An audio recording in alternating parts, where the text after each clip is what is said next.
For my CapSEEDS project, I decided to record myself cleaning two of Hawaii's most famous beaches, Waikiki and Ala Moana. My plan was to pick up any trash on the beach that could possibly float out to sea. Hawaii may be one of the most beautiful places on the planet, however, it is not perfect. I'm sure we all remember the sewage spill that occurred in 2006, when raw sewage spilled out of a broken pipe in the Alawai and flooded into the ocean, causing Waikiki to close down. These things happen, and are something an ordinary citizen cannot prevent.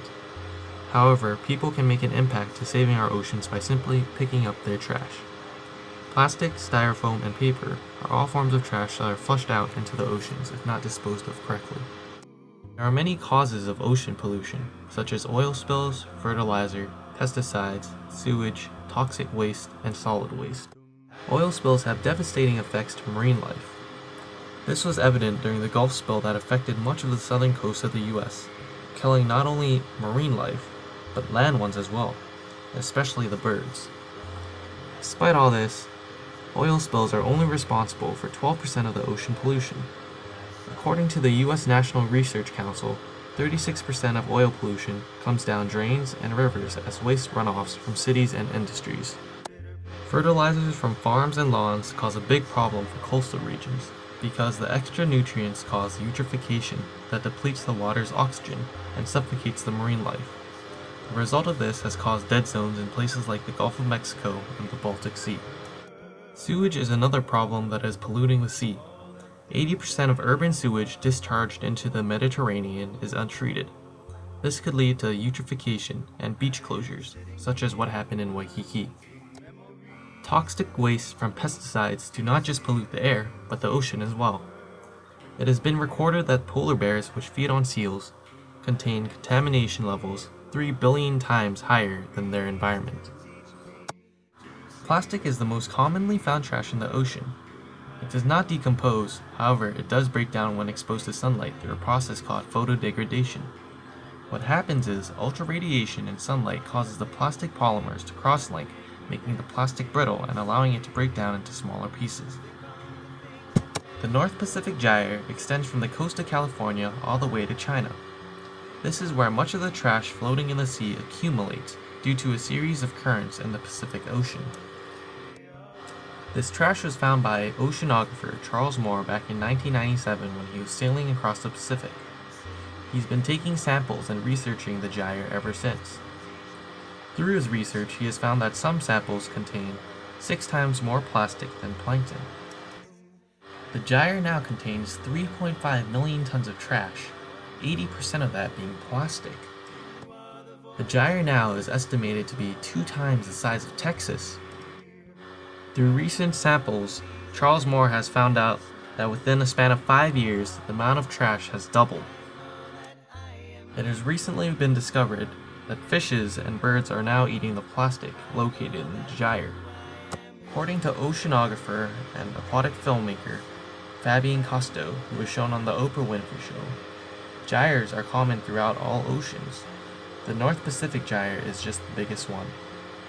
Millions of sea mammals have died due to the trash lingering in the ocean.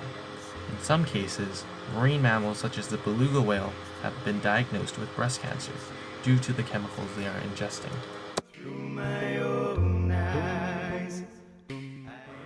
I can relate this project to my English class because during English we had to write a story about something we cared about deeply, which for me was the ocean. I talked about my experiences snorkeling underwater up at the North Shore and watching the marine life swim around me. The water was almost crystal clear and there was an abundant amount of marine life. For my project, I'm trying to save that same image that I experienced and hope that others can experience it too. Personally, I wanted to do this project because of the love I have for the ocean. I love exploring the life submerged beneath the water and boogie boarding the high tides. However, as I go to the beach, there seems to be more and more trash littered across the sand. There are some beaches that are still fairly clean, such as Bellows and Makapu'u, but there are other beaches such as Waikiki and Ala Moana which are just plain gross, most likely due to the tourists that visit there every day. I was sick to my stomach when I was cleaning up and found this.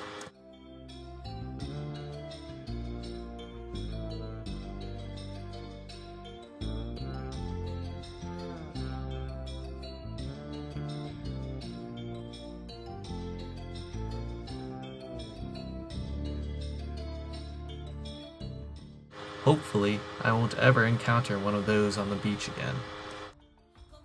There is no possible way for us to totally clean up the garbage from the ocean. The best possible solution would be for people to start recycling plastic and stop littering. We are going to have to start doing a better job than recycling less than 5% of the plastic we produce. Marine biologists believe that more than 80% of the trash comes from land, and have come from states as far as Iowa. If people do not start changing their lifestyle now, many marine animals shall slowly fade away and become extinct. Human lives shall be affected too. Animals from the ocean will be sick, and we will be fishing them out to eat, causing us to become sick as well.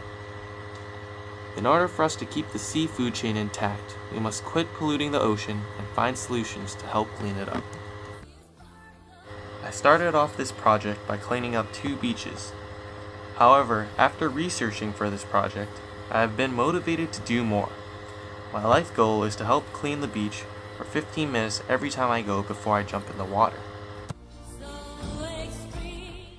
My biggest challenge during this project was probably editing the movie, because I had to time everything right. However, I believe that this was a good learning experience for me, and I wouldn't mind doing this again in the future.